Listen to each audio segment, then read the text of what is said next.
ఆ ప్రార్థనలు కోరతాయి కనుక అటువంటి విధంగా శాంతమ్మ చక్కగా ప్రార్థన చేసుకున్నటువంటి వ్యక్తే అందుకని బాగుపడింది. చాలామంది అటువంటి వారు ఉన్నారు, మన మరణ పడకల మీద నుంచి లేచినటువంటి వారు.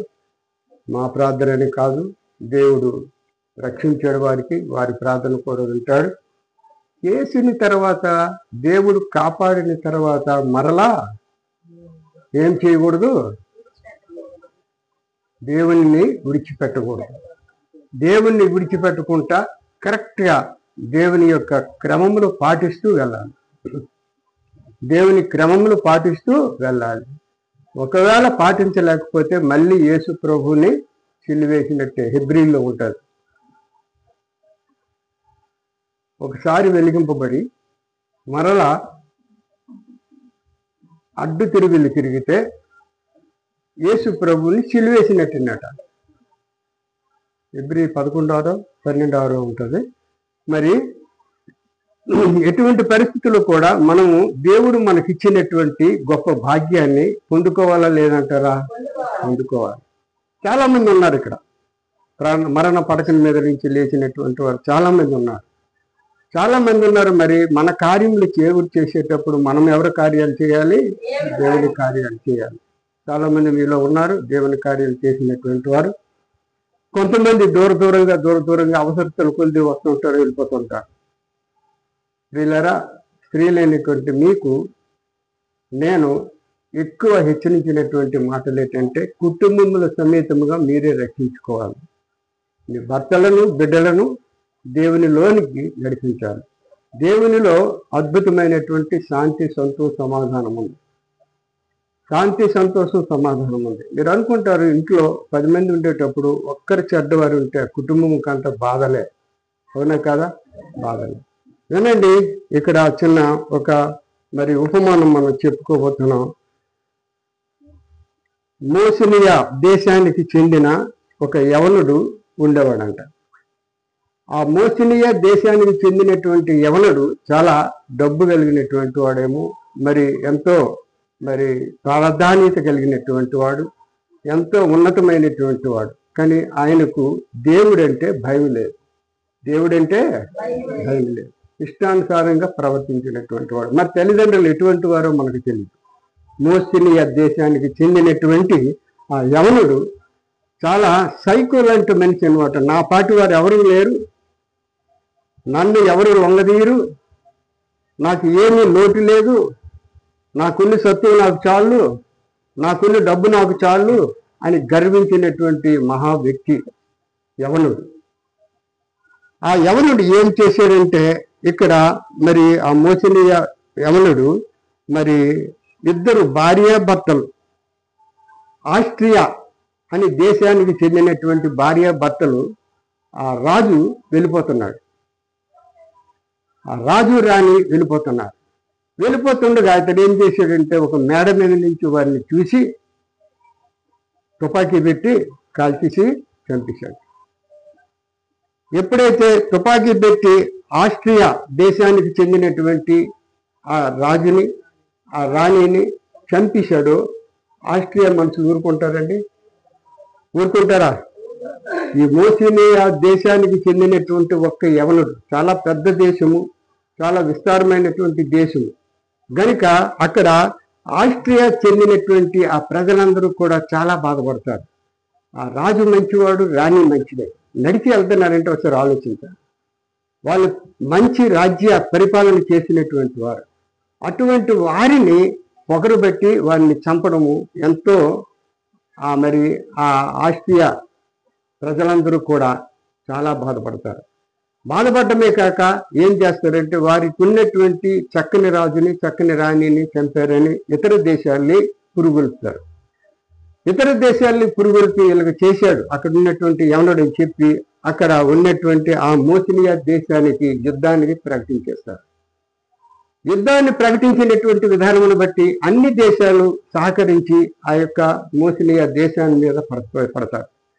పడిన తర్వాత అది ప్రపంచ యుద్ధముగా మారుతుంది. చివరికి ప్రపంచ యుద్ధమే. ప్రపంచ యుద్ధముగా మారిన తర్వాత చాలా భయంకరమైనటువంటి యుద్ధము జరుగుద్ది అక్కడ 1914 నుంచి 1918 వరకు జరిగిందంట. అంటే ఎన్ని సంవత్సరాలు జరిగినట్టు? 4 సంవత్సరాలు.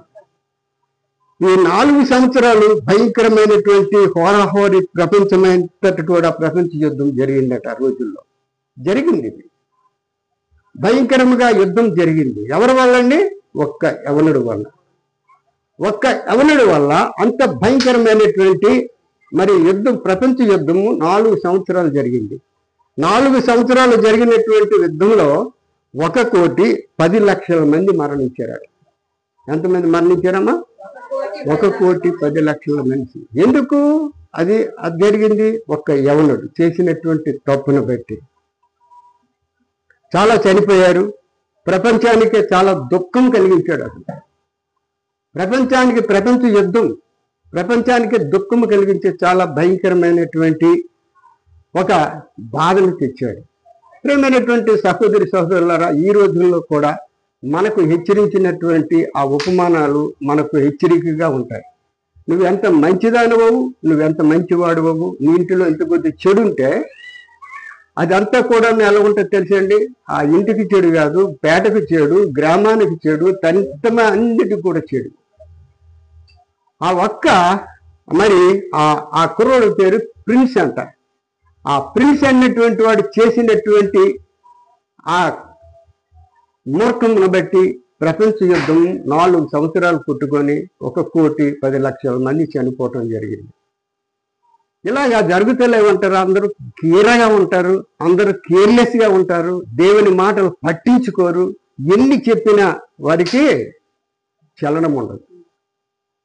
ప్రేమైనటువంటి దేవుని బిడ్డలారా, ఇదే విధముగా ఇశ్రాయేలు జనాంగం దేవుని బిడ్డలు, అవునా కాదా? దేవుని బిడ్డలు. ఒక అధికారికి చెందినటువంటి, ఇప్పుడు మీరు చదువుకున్నారు, ఒక అధికారికి ప్రధాన యాజకుని యొక్క కుమారుడు, ఒక ప్రధాని యొక్క కుమార్తె, వీరు ఏం చేశారో తెలుసండి? భయంకరమైనటువంటి పాపానికి హేతు అయిపోయారు. వీరు పాపానికి ఎప్పుడైతే హేతు అయిపోయారో మరి అక్కడ ఉన్నటువంటి దేవుని ప్రజలందరికీ కూడా నష్టం కలిగింది. దేవుని ప్రజలందరికీ కూడా చాలా భయంకరమైనటువంటి నష్టం కలిగింది. ఒకసారి చూడండి, ఆ సంఖ్యాకాండము మరి 25లో 9వ వచనం మనం చూసినట్లయితే ఎంతమంది వారి కొరకు మరణించారో చూడండి. వారు చేయరానటువంటి దుష్క్రియ చేసినటువంటి విధానమును బట్టి 24,000 మంది ఆ తెగులు చేత చనిపోయారు. తెగులు వచ్చేసింది అందరికీ, దేవుని బిడ్డలకి అందరికీ కూడా ప్రమాదం కలిగించింది. రిలేరా మధ్యనే మనకు చాలా తెగుళ్ళు మనకు సంభవించాయి. చాలా తెగుళ్ళు ప్రపంచంలో సంభవించాయి. చికెన్ గున్యా అని, ఇంకా వేరే వేరే కలరా అని, ఇంకా వేరే వేరే జబ్బులు, చివరికి కరోనా అని, ఇటువంటి అన్ని కూడా వ్యాధులను మనం భరించామని. ఎందుకో తెలుసండి? దేవుని యందు భయం లేనటువంటి మనుషులకు ఉంటే అలాగవుతుంది. దేవుని యందు భయభక్తులు కలిగినటువంటి వారికి ఏ హానియు ఉండదు అని బైబిల్ చెప్తుంది. దేవుని యందు భయభక్తులు ఉంటే ఏ హాని కూడా ఉండదు. ఇలాగా మరి చాలా మంది చనిపోతున్నారు. దేవుని కోపం వచ్చింది, తెగులు విసిరేశాడు. ఆ తెగులుతో చాలా మంది చనిపోవటం ప్రారంభమైంది. ఆ తెగులు భయంకరమైనటువంటి తెగులు. చూడండి 25:1-3 చదువును ఒకసారి. ఇశ్రాయేలీయులు సిత్తీములో దిగి ఉండగా ప్రజలు మోయాబురాండుతో వ్యభిచారము చేయసాగిరి. ఆ స్త్రీలు మళ్ళీ ఒకటండి, అక్రమమైనటువంటి దేవుళ్ళు తమ దేవతల బలులకు ప్రజలను పిలువగా వీరు భోజనము చేసి వారి దేవతలకు నమస్కరించారు. ఇలా ఎటువంటి వారు లేరా మనలోన? ఇక్కడ గుడికి వస్తున్నారు, అక్కడికి వెళ్తారు, ఇంకోటి చేస్తుంటారు. ఒకరోజు నేను చూశానండి, లింగం అసలు అతను లేడు, చనిపోయాడు అనుకోండి. గుడికి వచ్చాడు, ఆయన పక్షవాదం నుంచి బాగుపడ్డాడు. చర్చికి వచ్చాడు, బాగుపడిన తర్వాత ఏంటి, ఒక ఆదివారం గుడికి రావడం మానేశాడు. ఎందుకే రాలేదనేసి నేను ఆలోచించి చూస్తే, నేను బండి మీద వెళ్తుంటే ఒక జల్లిడి, ఒక కోక, ఒక కోడి, ఇంక ఏటేటో పట్టుకొని వెళ్తున్నాడు. అది దేవునికి కోపం కదా. ఇటువంటి వారు మనలో లేరా? మొన్న చూశాను మన వీధిలో 2-3 అలాగే వెళ్ళారు, మళ్ళీ బాధపడ్డారు, మళ్ళీ వచ్చారు, ప్రార్థన చేసుకొని లేవులేకపోతున్నారు. కొంతమంది పూర్తిగా నాశనం అవుతున్నారు. ఆయన నాశనం అయిపోయాడు అనుకోండి, చనిపోయాడు అనుకోండి, చనిపోయి ఎక్కడికి వెళ్తాడు? దేవుని లోకానికి వెళ్తాడా? జాగ్రత్త. ప్రేమైనటువంటి దేవుని బిడ్డలారా, దేవుని యందు ప్రతి ఒక్కరు భయము కలిగి ఉండాలి. భయము కలిగి ఉండాలి. కనుకనే ఇక్కడ చెప్తున్నాడు 3వ వచనం, అట్లు ఇశ్రాయేలీయులు బయల్పాయోరుతో కలుసుకొనినందున వారి మీద దేవుని కోపం ఏమైంది? రగులుకొని తర్వాత ఆయన మరి వద్దులేం, అది 9వ వచనంలోకి వస్తున్నాం. 24 దేవుని కోపము మండుకునేటప్పుడు 24,000 మంది ఆ తెగులు చేత చనిపోయారు. ఎంత భయంకరం చూడండి. ఒక ప్రధాని కుమారుడు, కింద మీరు చదువుకున్నారు 14వ వచనం నుంచి 14 నుంచి చదువుకున్నాను. చంపబడిన వారి పేరు జిమ్రీ. అతడు షిమ్యోనీయులలో తన పితరుల కుటుంబమునకు ప్రధాని అయిన సాలు కుమారుడు. ఎవరు కుమారుడు? ప్రధాని కుమారుడు. ప్రధాని అయిన సాలు కుమారుడు. పాపం చేయొచ్చా? చదవండి. చంపబడిన స్త్రీ పేరు కొజ్వి. ఇది మనకి ఎలా ఉంటది? ఈ పేరు కొద్దిగా ఎతకారంగానే ఉంటది కదా, కొజ్వి. ఈ కొజ్వి ఆమె కూడా సూరు కుమార్తె. అతడు మిద్యానీయులలో ఒక గోత్రమునకును తన పితరుల కుటుంబమునకును ప్రధాని అయి ఉండెను. అక్కడ ప్రధాని యొక్క కుమార్తె ఆమె. ఇరువురు కలిపి అసభ్యతకరమైనటువంటి పరిస్థితిలో నడిచినటువంటి విధానమును బట్టి ప్రేమైనటువంటి దేవుని బిడ్డలారా, చాలా మంది చనిపోవటం జరిగింది. చనిపోయేటప్పుడు అక్కడ ఉన్నటువంటి ఒక సేవకుని యొక్క, అహరోను సేవకుని యొక్క ఎలియాజరు కుమారుడైనటువంటి వాడు ఇక్కడ మనకు కనబడతాడు.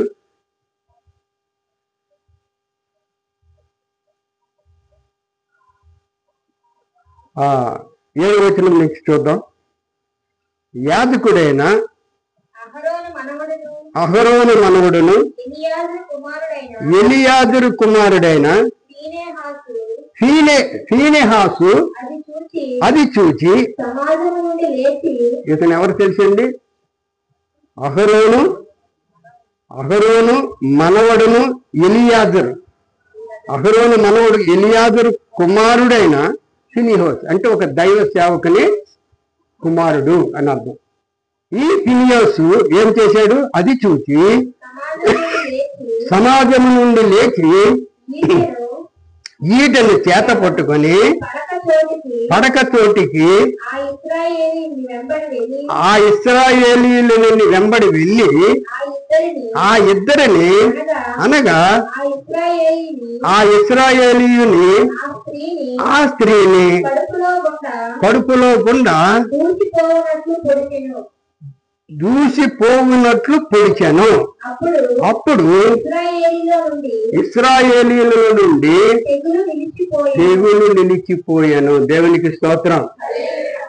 చెడును ఎప్పుడైతే అరికట్టించాడో, ఎప్పుడైతే ఫినెహాసు అన్నటువంటి దేవుని యొక్క కుమారుడు సేవకుని యొక్క కుమారుడు చూడలేక వారు పడక గదిలో ఎక్కడున్నారో అక్కడ చూసుకొని ఈటిని పట్టుకొని వెళ్ళి ఇద్దరిని ఏం చేసాడు? ఒక్కసారి పొడిచేసరికి అప్పుడు ఆ తెగులు ఆగటం జరిగింది. అంతవరకు కూడా తెగులు ఆగలేదు. ప్రేమైనటువంటి సహోదరులారా, ఎంతమంది స్త్రీలు, ఎంతమంది పురుషులు దేవుని యొక్క క్రమమును పాటించడానికి దేవుడు పిలిస్తే నానా విధములైనటువంటి అడుగుజాడలు తప్పి వెళ్తున్నటువంటి వారు చాలా కలతలతో నిండుకుంటున్నారా లేదా? నిండుకుంటున్నారు. చాలా కలతలతో నిండుకుంటారు. చాలా భయంకరమైనటువంటి పరిస్థితుల్లో నిండుకుంటారు. అనేక మందిని దేవుడు సేవకు పిలుస్తుంటాడు. అనేక మందిని దేవుడు పనులకు పిలుస్తుంటాడు. అనేక మందిని దేవుడు మరి తన సన్నిధాన కృప కొరకు పిలుస్తూ ఉంటాడు. పిలిచేటప్పుడు వచ్చి క్రమమైనటువంటి పద్ధతిలో మనం కొనసాగించుకొని పోతూ ఉండాలి. చాలామంది ఉన్నారు మీలో, చాలా మంచిది, దేవుని యందు భయభక్తులు కలిగి చేస్తున్నారు. కానీ క్రమములు తప్పకూడదు అని దేవుడు ఈరోజు తన బిడ్డలను అద్దుకుంటున్నాడు. దేవునికి స్తోత్రం. తన బిడ్డలకు బోధించినటువంటి మాట అది.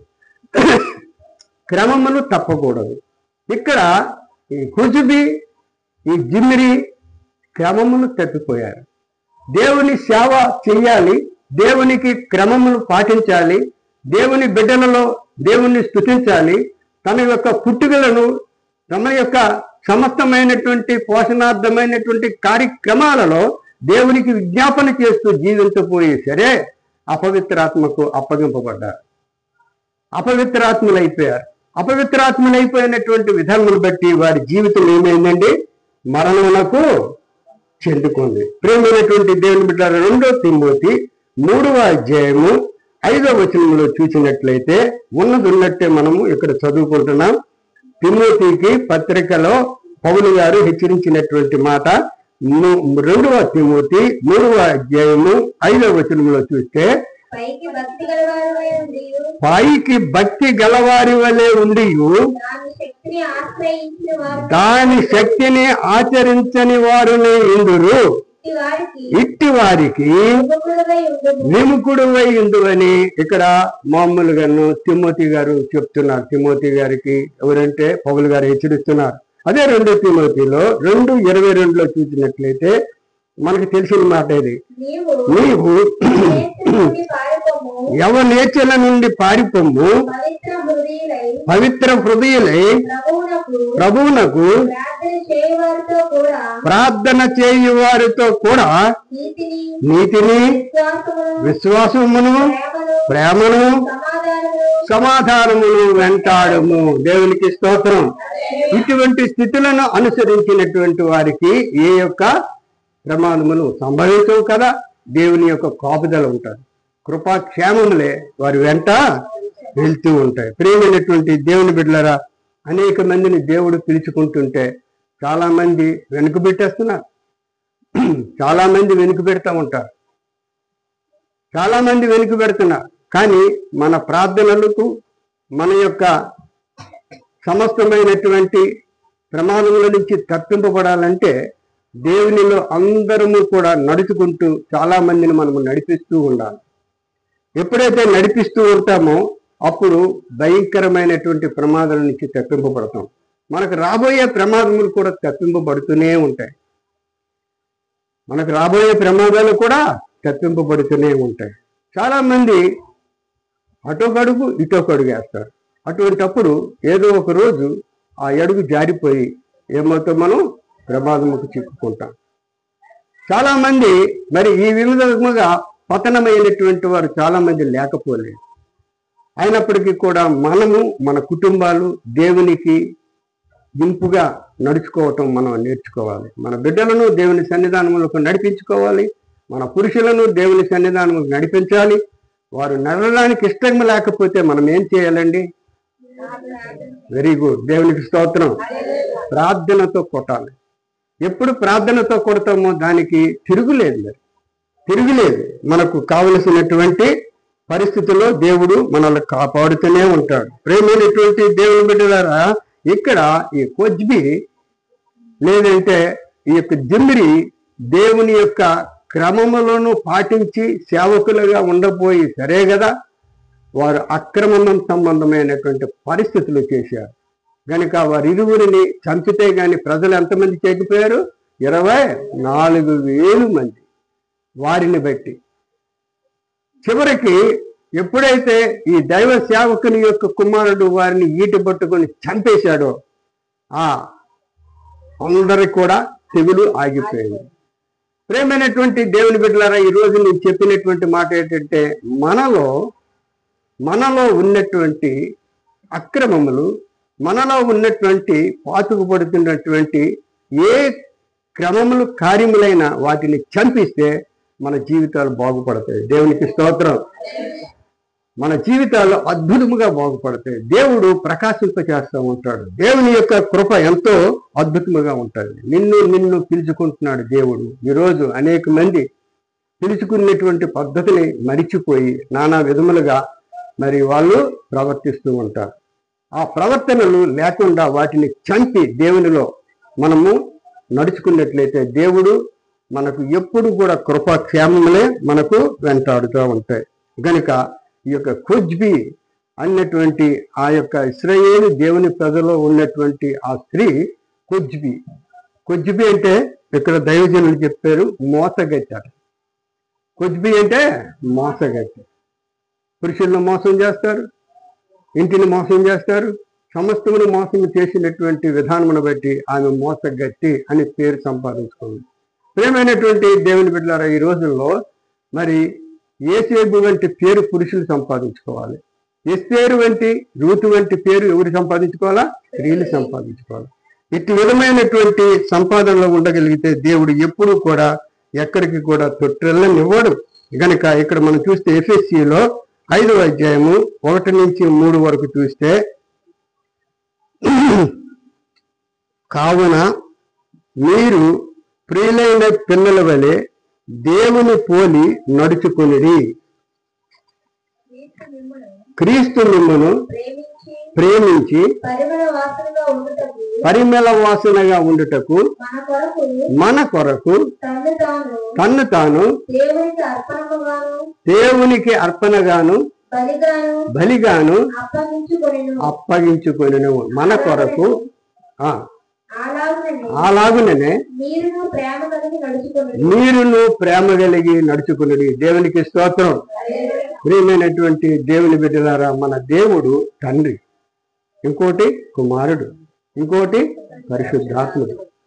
ఈ యొక్క బిరుదులు అన్ని పక్కన పెట్టి ఆయన 3 మేకులు కొట్టుకున్నాడు. తండ్రికి బదులు ఒక మేకు,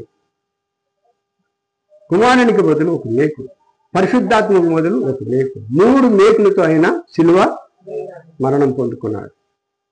ఆయనకున్నటువంటి మహా గొప్పతనాన్ని, గొప్ప భాగ్యాన్ని విడిచిపెట్టి మన కొరకు ఆ తండ్రి, కుమార, పరిశుద్ధాత్ముడు 3 మేకులు కుట్టుకున్నాడు. తండ్రి పదవి తీసేసుకున్నాడు, కుమారుడు పదవి తీసేసుకున్నాడు, పరిశుద్ధాత్మ పదవి తీసేసుకున్నాడు. మన కొరకు నరరూపి జన్మించాడు, తన రక్తాన్ని కార్చాడు. అటువంటి దేవునికి మనం ఏటివ్వాలండి? మన ఆత్మలు ఇవ్వాలా లేదా? మన ఆత్మల్ని చక్కగా అప్పచెప్పడము ఎంతైనా శ్రేష్టం. ప్రేమైనటువంటి దేవుని బిడ్డలారా, మరి ఇక్కడ దేవుని మాట మనం చూద్దాం.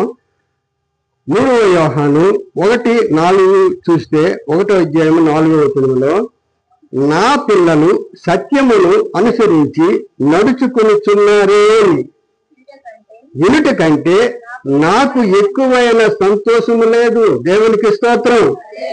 ఇక్కడ తన పిల్లలు ఎలా ఉండాలండి? సత్యమును అనుసరించి నడుచుకొనుచున్నారే అని వినుట కంటే నాకు ఎక్కువైన సంతోషము లేదు అని ఇక్కడ చెప్తున్నాడు. వీళ్ళారా, మనం ఎప్పుడు చదువుకుంటుంటాం, శరీర కార్యములు చదువుకుంటున్నాం, ఆత్మఫలములు చదువుకుంటున్నాం, వాటి యొక్క భావాలు కూడా మనం వివరించుకొని చెప్పుకుంటూ ఉంటాం. గనుక అటువంటివన్నీ కూడా మనం దూరపరుచుకోవడం చాలా శ్రేష్టం. ఇక్కడ యోబు గారు అంటున్నారు, యోబు 31:1 చూస్తే, నేను నా కన్నులతో నిబంధన చేసుకుంటేనే కన్యకను, లేదంటే కన్యక పురుషులను నేను ఎలాగూ చూసుదును? కన్నులతో నేను నిబంధన చేసుకుంటున్నాను. ఎంత అద్భుతమైనటువంటి మాటలండి ఈ మాటలను. మనము ఎప్పుడూ కూడా హృదయంలో ఎప్పుడు నెమర వేసుకుంటూ ఉండాలి. ఇక్కడ వినేసి వెళ్ళిపోవటం కాదు, నెమర వేసుకోవాలి. మన తండ్రులు ఆనాడు అనుభవించినటువంటి ఆ యొక్క క్రమమును మనము జ్ఞాపకం చేసుకుంటూ ఉండాలి. ఇక్కడ హెబ్రీ 12వ అధ్యాయము 28-29 చూసినట్లయితే, అందువలన మనము నిశ్చలమైన రాజ్యమును పొంది దైవ కృప కలిగి ఇందును. ఆ కృప కలిగి వినయ భయభక్తులతో దేవునికి ప్రీతికరమైన సేవ చేయుదుము. ఏలయనగా మన దేవుడు దహించు అగ్ని అయి ఉన్నాడు. మనము దేవునికి ఎంత సన్నిహితముగా ఉంటామో అంత మనల్ని ప్రేమిస్తాడు. లేకుంటే దహించు అగ్ని. మీకు చాలాసార్లు చెప్పాం.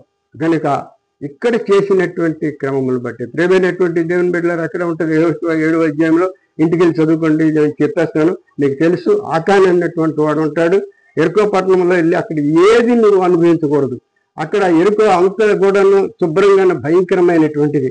దానిని ఏం చేయాలంటే మొత్తం దాని పిల్లల్ని, తల్లుల్ని, పశువుల్ని, విసువుల్ని అన్ని కూడా నాశనం చేసేయండి. అక్కడ ఉన్నటువంటి ఏ వస్తువును కూడా మీరు ఆశించకండి. అక్కడ ఆ ప్రతి వస్తువు కూడా పాపంతో కూడుకు, ఎంత భయంకరం చూడండి. అక్కడ వాళ్ళ ప్రజలు కూడా పాపంతో కూడుకున్నటువంటి వారు అయితే వస్తువులు కూడాను పాపంతో కూడుకున్నటువంటివన్నీ అవేమి ముట్టుకోవద్దని దైవజనుడి ద్వారా మరి చెప్తే, యెహోషువ గారు చెప్తే అక్కడ ఆకాను ఆశించాడు. కొత్త వస్త్రములు, బంగారము, వెండిని ఆశించాడు. ఆశించి ఏమైపోయాడండి? ఆశించినటువంటి విధానమును బట్టి వాళ్ళు మరి ఒక చిన్న దేశానికి వెళ్ళారు. ఆ చిన్న దేశానికి వెళ్ళి యుద్ధం చేయాలని తలంచేటప్పుడు అక్కడ వాడిపోయారు. ప్రజలందరూ వాడిపోయారు. ఎందుకంటే అందులో అక్రమం చేసినటువంటి వాడు ఆకాన్ ఆశపడ్డాడు. ప్రేమైనటువంటి దేవుని బిడ్డలారా, లోక పాపమును మోసుకొని పోవు దేవుని యొక్క మరి ఆ క్రమమును మనం పాటించుకోవాలి. ఆశపడ్డాడు. దేవుని బిడ్డలుగా గుర్తింపబడుతున్నటువంటి మనము కూడా లోకాన్ని ఆశించకూడదు. లోకములో ఉన్నటువంటివి ఆశించకూడదు. గనుక అక్కడ ఆశించాడు. గనుక ఆశించినటువంటి మూలముగా ఎంతమంది చనిపోయారో తెలిసండి. 30 మంది పైసల యుద్ధంలో చనిపోయారు. 300 మంది వెళ్తారు, 30 మంది చనిపోయారు. చనిపోయిన తర్వాత మరి అక్కడ ఎందుకు ఇలా జరిగిందని యెహోషువ దేవునితో చెప్పేటప్పుడు, అందులో అక్రమమైనటువంటి వారు ఉన్నారయ్యా అని చెప్పేటప్పుడు వారిని అందరినీ కూడా అడిగేటప్పుడు ఎవరు చెప్పరు. చివరికి చీట్లు వేస్తే ఆకాను పేరు మీద వస్తాడు. ఆకాను పేరు మీద వచ్చేటప్పుడు ఆకాను ఏం చెప్తాడు? మళ్ళీ దేవుడు వెళ్ళి వాళ్ళని, దేవునిని మళ్ళీ సలహా అడిగేటప్పుడు తనని, తన కుమార్తెలను, తన పిల్లల్ని, తన భార్యని, తన కలిగినటువంటి సమస్తమును కూడా చంపమంటారు. ఇటువంటి నాశనాలు మనకు వద్దు. ఇటువంటివి అక్కర్లేదు. ప్రేమైనటువంటి దేవుని బిడ్డలారా, వేశ్య అయినప్పటికీ కూడా ఆమె కుటుంబాన్ని రక్షించుకుంది. పశ్చాత్తాపం పడింది కనుక తన కుటుంబాన్ని రక్షించుకుంది. ఎవరిది? Very good, Rahel. కనుక అటువంటి మరి రక్షణ పొందుకోవడానికి దేవుడు మనల్ని పుట్టించాడు, కానీ శాపం పొందుకోవడానికి మనల్ని మాత్రం దేవుడు పుట్టించలేదు. గనుక ఇక్కడ మనం చూసినట్లయితే 2 తిమోతి 3:12 చూస్తే, క్రీస్తు యేసునందు సద్భక్తితో బ్రతకనుద్దేశించు వారందరూ కష్టాలు పొందుతారు, కానీ సంతుష్టి సహితమైన దైవభక్తి గొప్ప లాభసాధకమై ఉందని మనకి తెలిసినటువంటి విషయమే. చివరి మాట గలతీ 5:1 చూస్తే, ఈ స్వాతంత్రము అనుగ్రహించి క్రీస్తు మనలను స్వతంత్రులుగా చేసి ఉన్నాడు. కాబట్టి మీరు స్థిరముగా నిలిచి మరల దాస్యమును కాడి క్రింద చిక్కుకొనుకుడి. దేవునికి స్తోత్రం. మరల దాస్యమనే కాడి క్రింద చిక్కుకొనుకుడి. దేవుడు మనల్ని ప్రేమిస్తున్నాడు గనక మన ఆత్మతో దేవుణ్ణి ప్రేమించడము ఎంతో శ్రేష్టమైనటువంటి విషయం. ప్రియులారా, ప్రపంచంలో జరుగుతున్నవే ఈ బైబిల్లో ఉన్నాయి. ఈ బైబిల్లో ఉన్నటువంటి మాట ఒకటి కూడా అసభ్యత అయినటువంటి కాదు. మరి ఎటువంటి పరిస్థితుల్లో కూడా అది పనికిమాలిన మాట మాత్రము కానే కాదు. కానీ ఉన్నట్టు చెప్తే కొందరికి చాలా కోపాలు వస్తాయి. కారణం ఏంటండి? వాళ్ళలో ఉన్నటువంటి అక్రమముల కొరకు మనం అక్రమముల గురించి మాట్లాడితే వాళ్ళు నా గురించే మాట్లాడుతున్నారు అనుకుంటారు. అవునే కాదా? గనుక మనకేంటంటే బుద్ధి కలిగించుకోవటానికి మరలా మనము దాస్యమైన కాడి క్రిందకు వెళ్లకుండా ఉండాలని దేవుని బిడ్డల్ని దైవ సేవకుల ద్వారా బలపరుస్తూ ఉంటాడు దేవుడు. దేవునికి స్తోత్రం.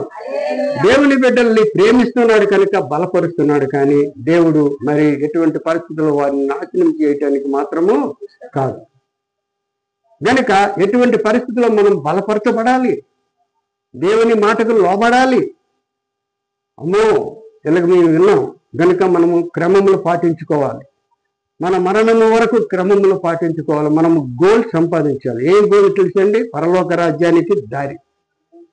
ఎప్పుడైతే నువ్వు పరలోక రాజ్యానికి దారి ఒక గోల్ అంటే భూమి మీద చూడండి, క్రికెట్ ఆటలు జరుగుతాయి, ఇంకా వేరే ఆటలు జరుగుతాయి, ఇంకా కుస్తీల పోటీలు, ఇంకా రకరకాలైన ఆటలు జరుగుతాయి. వాళ్ళు గెలవాలని వెళ్తారు. గెలవాలని వెళ్ళి వాళ్ళు గోల్ చేసుకోవాలి, ఆట గెలుపు చేసుకోవాలి, చేసుకుంటే సంతోషిస్తారు. అదేవిధంగా ఈ భూమి మీద జీవిస్తున్నటువంటి మనమందరం కూడా ఒక గోల్ చేయాలి. ఏ గోలు? దేవుడు చూపించినటువంటి మార్గంలోకి మనము ప్రవేశించాలి. ప్రవేశించి ఆయన మన కొరకు ఏర్పాటు చేసినటువంటి ఆ మహాపరలోక రాజ్యానికి మనం చేరుకోవటానికి మన గోల్. ఆ గోల్ మనం సంపాదించుకుంటే ఎంతో అదృష్టవంతులం అవుతాం. కుటుంబములతో సహా అక్కడ ఎంతో విశ్రాంతి దేవుడు మనకి ఇవ్వాలంటే కుటుంబములతో సహా దేవుని సన్నిధానంలో మనం జీవించాలని హెచ్చరిస్తూ ఈ కొద్ది మాటలతో ఉంటున్నాం. దేవునికి స్తోత్రం. చిన్న ప్రార్థన చేసుకుందాం. పరిశుద్ధుడైన మా తండ్రి, వందనాలు స్తోత్రాలు చెల్లించుకుంటూ సమయాన్ని సమర్పించుకుంటున్నాం. ఇదిగో ప్రభా, ఇంతవరకు మీరు మాతో మాట్లాడారు ప్రభా. నీ కుమార్తెలు కుమారులకు రక్షణ మార్గము కలిగినటువంటి నాయనా మంచి వర్తమానాన్ని మాకు అందరికీ వినిపించినటువంటి విధానం నీకు వందనాలు. ఈ లైవ్లో చూసినటువంటి బిడ్డలందరినీ కూడా ఆశీర్వదించి వారి కుటుంబాలని, వారి యొక్క తండ్రి సమస్తమును కూడా దీవించమని ప్రార్థిస్తున్నాం. నిజమే ప్రభా, మాకు ఒక్కరికి చెందడం కాదు, ప్రపంచానికి అందరికీ చెందినటువంటి మాటలు. ఈ మాటలను తండ్రి మా హృదయంలో భద్రపెట్టుకొని జాగ్రత్త కలిగి నాయనా మేము గోల్ నీవు చూపించినటువంటి మార్గములకు మేము ప్రవేశించుటకు ఒకే దీక్షతో మేము ఈ భూలోకంలో జీవించి నాయన అనేకమైనటువంటి మాకు నువ్వు చూస్తావు, మాకున్నటువంటి కష్టాలు చూస్తావు, మాకు ఎటువంటి కరువు రానివ్వవు. కరువు వచ్చినా అది పోద్ది గనుక నా సంతుష్టి సహితమైన దైవభక్తి గొప్ప లాభసాధకమని చెప్తున్నావు గనుక ప్రభా, సంతుష్టి దైవమైన దైవభక్తిని మాకు అందరికీ దయచేయమని ప్రార్థిస్తున్నాం. ఈ విధముగా తండ్రి మేము నీలో జీవిస్తూ సమస్తమునకు తండ్రి నిన్ను కలిగి జీవించడం సహాయం చేయండి నాయన. నీ కృప మా అందరిపై ఉంది గనుక ప్రభా, చక్కని మార్గాలను చూపెడుతున్నాం. ఆ చూపించిన మార్గాలను మేము చుట్టలేకుంటే చక్కగా నిన్ను కలిగి మేము జీవించడానికి సహాయం చేయమని పాటలు పాడినటువంటి బిడ్డల్ని, వాయిద్యాలు వాయించినటువంటి బిడ్డల్ని, నడిపిస్తున్నటువంటి బిడ్డల్ని, మీ యొక్క ఆలయానికి సహాయం చేస్తున్నటువంటి కుమార్తెలను నాయన కుమారులను ఆశీర్వదించి మీరే ఘనత పొందుకోమని మా రక్షకుడు అయినటువంటి పరిశుద్ధ నామంలో మరీ వేడుకుంటూ ప్రార్థిస్తున్నాం తండ్రి. ఆమేన్.